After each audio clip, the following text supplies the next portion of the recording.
Hello, and welcome to Cooking with Todd. This is Todd. For today's video, I'm making something that's pretty easy, making a homemade hot cocoa mix. And for this, you're going to need 100 grams or 3.5 ounces of dried milk. I could not find whole milk powder that is not in industrial quantities. I wouldn't really call this industrial quantity, but this is the smallest amount that I could find. I don't really like the low-fat or non-fat milk, so I went with this. It did, according to the packaging, expire 12 of 22, but it's still perfectly fine. I'm going to end up putting this in some Mylar bags with oxidant absorbers or moisture absorbers. Not quite sure on what I need to use for that, so I'm going to do some research into that before I do that. But that's the first ingredient you're going to need. You're going to need some sort of cocoa powder, your preferred brand. I prefer Dutch cocoa, and this is my preferred brand. You can use Hershey's, you can use Nestle Toll House. I personally don't like the taste of Hershey's. I think it tastes like vomit, to be quite plain, which comes from the fact that it uses butyric acid, which is what gives vomit the taste of vomit or smell, whatever. And I don't like Hershey's or Nestle's Toll House because I just don't buy anything made or owned by Nestle. You're going to need 30 grams or 1 ounce of instant coffee. I am using Folgers. You can use whatever brand you want of instant coffee. Yeah, the instant coffee is not a requirement or necessary ingredient. It just kind of helps bring the chocolate out a little more, and it gives it a little caffeine boost, so that's kind of nice. And this I did put through my blender to turn it into a fine powder, kind of like the milk powder over here, as normally it's in fairly large granules. And you're also going to need 600 grams or 3 cups of granulated sugar. To get started, I'm going to clean everything out off of my counter here and get my scale and a bowl out to mix everything in. Okay, so I got my scale here underneath my bowl. This is actually part of my flour sifter for my stand mixer. So it was nice that it came with a little scale, and the cap for the top of it fits right into there and makes a nice little scale. So I like it because it has the backlight. But you can use whatever kitchen scale you want. I'm going to go ahead and start by adding in my 30 grams of instant coffee. Then I'm going to go ahead and add in the milk powder.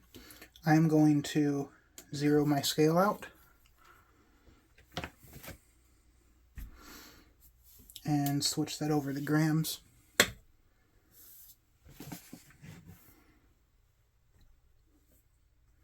Now, you don't have to use precise measurements on this. If I go over by a little bit on the milk powder or cocoa, I'm not really too worried. Alright, so that was 107 grams, so that's not really that much. I'm not going to worry about taking the extra out. I'm going to go ahead and grab my cocoa here, zero that back out, and add in the 160 grams or 5.6 ounces of this.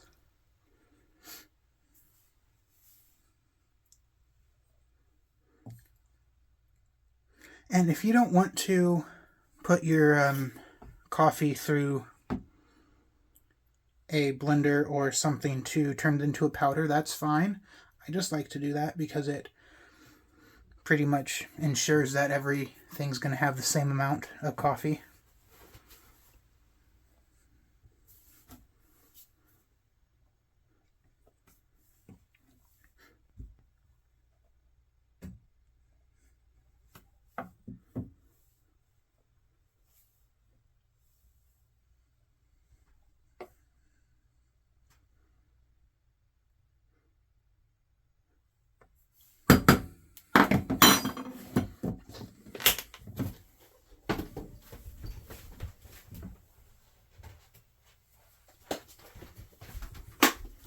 Now I'm going to go ahead and just add in my sugar, and I'm just going to use the pour spout after I zero this out and put 600 grams or 3 cups of sugar in.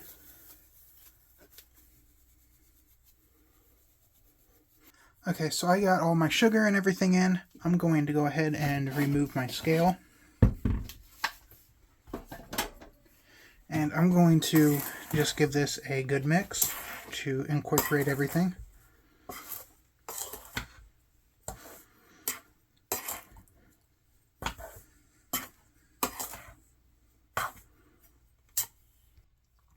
Okay, so I got this all mixed up, and the last thing you're going to want to do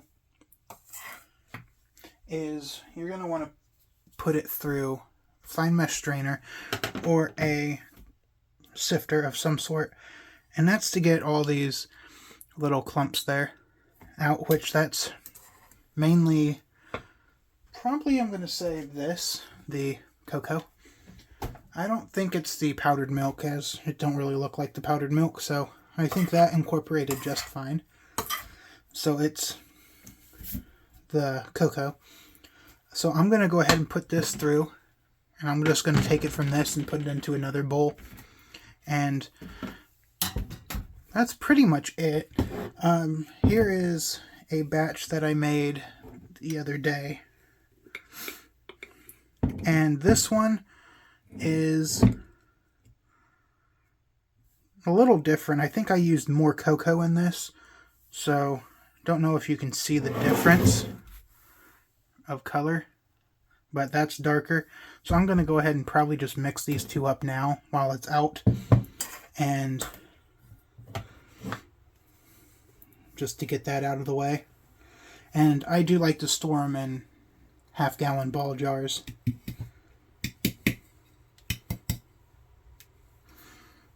I'm just going to go in there with this spoon and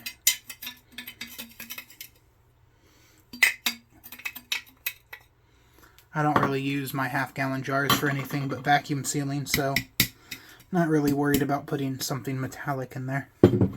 So I'm just going to stir this together. And that first batch, I didn't actually put my coffee granules through the blender like I did in the batch I'm making now. I actually just put that through my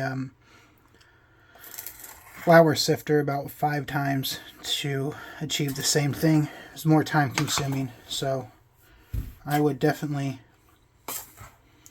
recommend doing it in a blender or a spice grinder or something if you're putting coffee in and want it powdered like that. Oh, one thing before I forget and end the video, you're going to want to do about 2 ounces of this per 16-ounce jar. Enjoyed this video, go ahead and smash the like button. If you enjoy the content I'm putting out, go ahead and smash that subscribe button. And as always, thank you for coming along with me on this journey of mine.